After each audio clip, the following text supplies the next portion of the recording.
Over here we have some sugar snap peas, and they've been growing really good. So I'm just gonna pull some of these pods that has really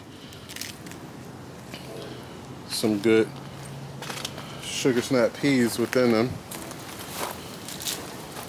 So I'm picking some here.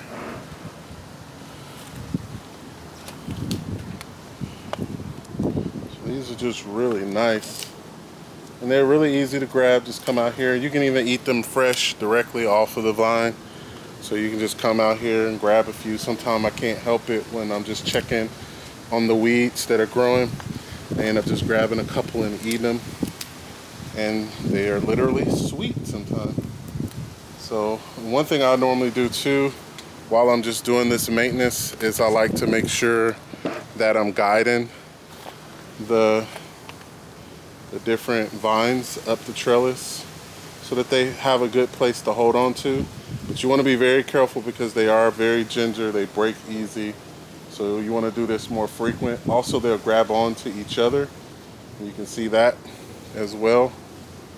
So you want to be very careful and just move them right there so that they can start growing up the trellis. And you can see here, this one is starting to grow and it's already grabbing on to it.